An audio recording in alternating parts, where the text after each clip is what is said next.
Welcome to Pressure Points. I'm Gene Munster. Our topic is Apple earnings, and we're going to cover four bases. First is the guidance. Next, we're going to talk about the active install base. We're going to shift over to China and wrap up with talking about artificial intelligence. So bringing it back to the top in terms of guidance, the December outlook stung shares. They were trading down about 1% in the aftermarket, and then once the outlook was revealed, shares traded down about 4%. And so that delta specifically was commentary that called for revenue to be flat year over year. Previously, estimates had expected that to be up 5%. So call it a 5% guide down, and the stock trades down 3%. All seems to make sense. And then Luca gave some commentary that reminded us all that there are 13 weeks in this December quarter compared to 14 weeks a year ago. And if you would normalize that, that would imply that the business should be up 7% year over year this December.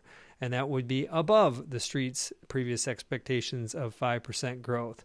So the question comes down to it, did the analysts know that there was 13 weeks in this quarter? Did they factor that in or not? And I think the answer is that probably 80% of them factored that in.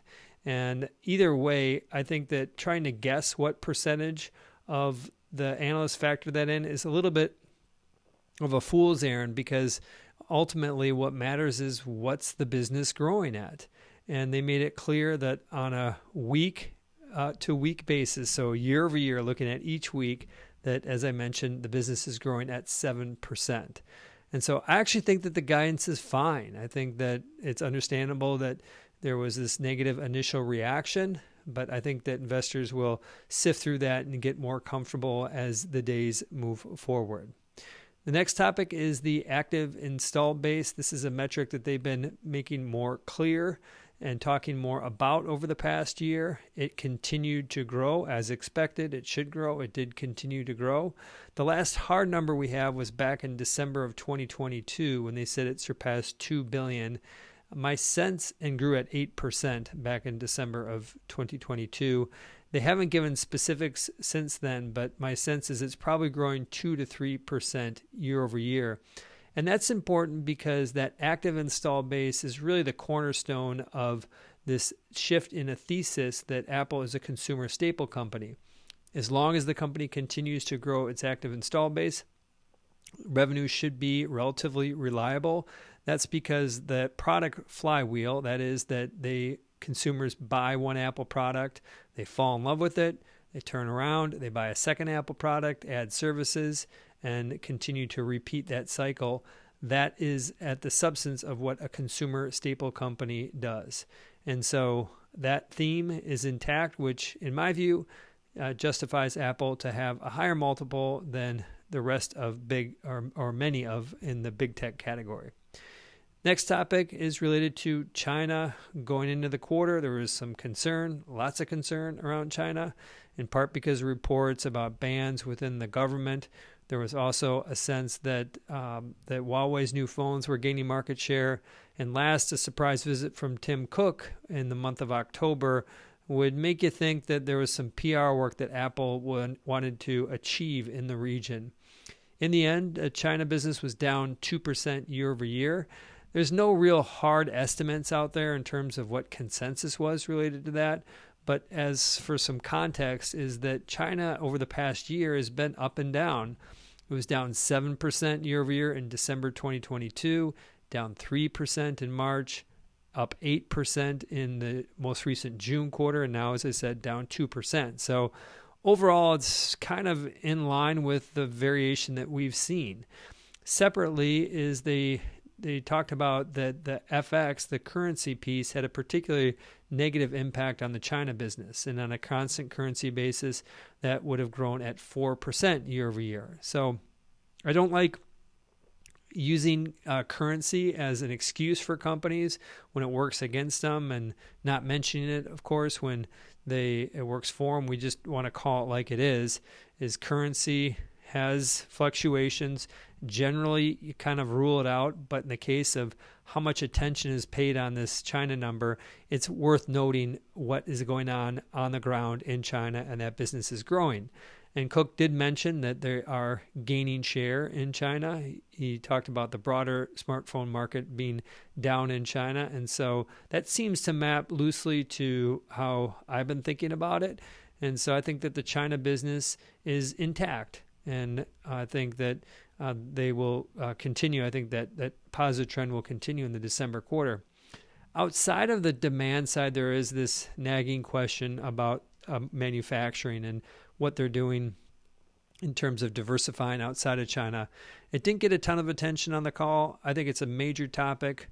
We estimate that there's 40 to 45% of Apple's revenue is currently manufactured in China, and that number is going to decline in the years to come. The most likely area that goes is, of course, India.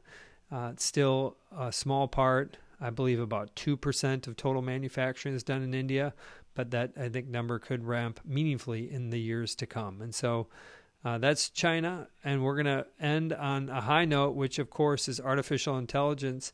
It is a note that Apple doesn't like talking about, and they didn't bring it up in their prepared remarks, and they haven't brought it up in their prepared remarks for the last 9 months. And so what surprises, that may be a surprise given all of the attention that big tech is paying to AI, but of course the topic came up in Q&A. And the question was, what are you doing in terms of generative AI? And Tim Cook's immediate response was explaining how AI is being embedded into their products, really showing the benefits of their products. And so he talked about things that they've talked about in the past, about fall detection and photo management and the EKG, things like that, about how AI is making their products better.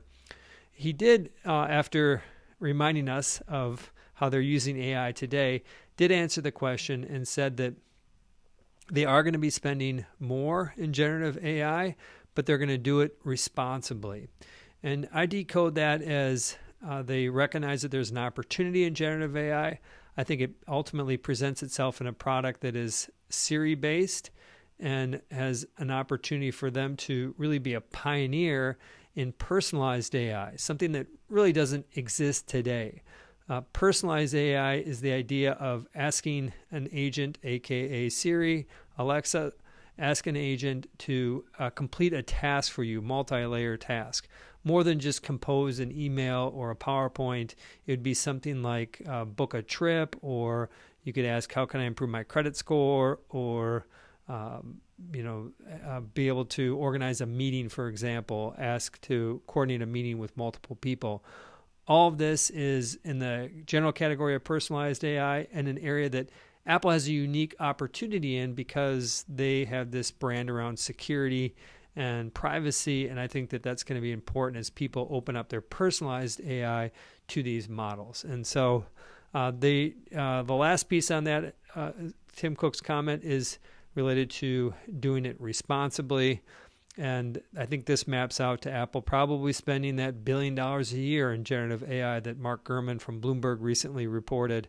That is small compared to the, call it, $28 billion that Apple's going to spend in R&D. It's small compared to what Microsoft, Google, and Amazon are saying that they're doing it.